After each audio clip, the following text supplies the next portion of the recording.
I think Floyd has ignited a fire that no one will ever be able to put out without justice, without equality. Shamika Parrish-Wright, a local activist, was one of hundreds in Louisville protests in 2020. What really set fire here is the fact that what happened to George Floyd, and we had our own similar situation.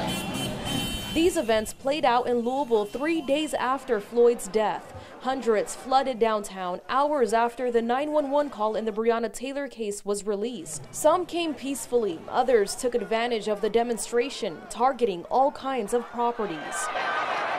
It was the beginning of what would become more than 100 days of calls for police reforms and justice. If that happens to him, and it happens in that way, and we're all seeing this, what will happen next? When will they stop? It brought home what many of us in the African-American communities have been saying for decades. Ramon McGee is one of 18 recently selected to serve on the Kentucky Attorney General's new search warrant task force.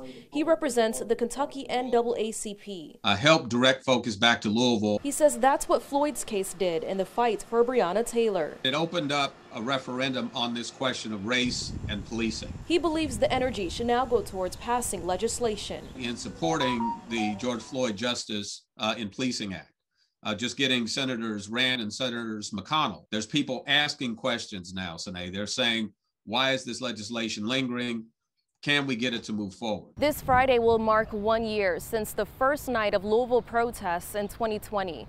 Groups are planning to gather here in Jefferson Square Park for planned events. For WHS 11 News, I'm Sanaiga Brigadiguez.